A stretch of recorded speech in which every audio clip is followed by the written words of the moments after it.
ഞാനിപ്പോൾ നിഫ് ഡൽഹിയിൽ ഒരു 1 ഇയർ ഡിസൈനിങ് പ്രോഗ്രാമാണ് ചെയ്തുകൊണ്ടിരിക്കുന്നത്. ആൻഡ് കഴിഞ്ഞ 10 വർഷത്തിൽ ഞാൻ എടുത്ത ഏറ്റവും നല്ല ഡിസിഷൻ ഇതായിരുന്നു. ഇപ്പം നിങ്ങൾ വിചാരിക്കുന്നുണ്ടാവും ഇതിലിപ്പോൾ എന്താ ഉള്ളതെന്ന്. പക്ഷെ ഒരു കാര്യമുണ്ട്. കഴിഞ്ഞ വർഷം അതായത് 2024 BDS കഴിഞ്ഞ് ഒരു ഡെന്റൽ സർജൻ ആയിട്ട് ഗ്രാജുവേറ്റ് ചെയ്ത ഒരാളാണ് ഞാൻ. Doctor Bineeta Benny. Yes, doctor Bineeta. ഓരോ ഡിസിഷൻസ് എടുക്കുമ്പോഴും ഒരുപാട് ഓവർ തിങ്ക് ചെയ്ത് ബാക്കിയുള്ളവർ എന്ത് കരുതുന്നൊക്കെ കാര്യമായിട്ട് ഓവർ അനലൈസ് ചെയ്താണ് ഞാൻ എൻ്റെ എല്ലാ മേജർ ലൈഫ് ഡിസിഷൻസും എടുത്തിട്ടുള്ളത്.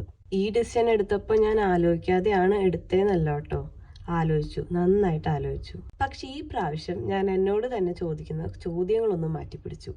ബാക്കിയുള്ളവർ എന്ത് കരുതും, എടുക്കുന്ന ഈ ഡിസിഷൻ ഞാൻ പിന്നീട് റിഗ്രറ്റ് ചെയ്യോ, എന്നെ കൊണ്ട് ഇത് പറ്റോ എന്നൊക്കെ ചോദിക്കാതെ ബിനീറ്റ, നിനക്ക് എന്തായിരിക്കും ശരിയായിട്ട് ഫിറ്റ് ആവുന്ന പാത്ത്, നിനക്ക് സന്തോഷം കിട്ടുന്നത് എന്ത് ചെയ്താലായിരിക്കും എന്നൊക്കെ ചോദിച്ച് എന്നെ കൊണ്ട് ഇത് പറ്റും, തെറ്റായി പോയി എന്ന് തോന്നിയാൽ ഇറ്റ്സ് ഓക്കെ, ചെയ്ത മിസ്റ്റേക്സിൽ നിന്ന് നമുക്ക് പഠിക്കാം എന്നൊക്കെ എനിക്ക് തന്നെ ഞാൻ റീഅഷുറൻസ് കൊടുത്തു.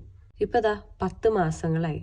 ദൈവം സഹായിച്ച് ഇതുവരെ റിഗ്രറ്റ് ചെയ്യേണ്ട ഒരു സിറ്റുവേഷൻ വന്നിട്ടില്ല. അപ്പൊ ഇനിയും അങ്ങനെ തന്നെ മുന്നോട്ട് പോകുന്നു വിചാരിക്കാം. അപ്പൊ ഇന്നത്തേക്കുള്ള വിശേഷം കഴിഞ്ഞു. ഇനി നാളെ കാണാം. ബൈ.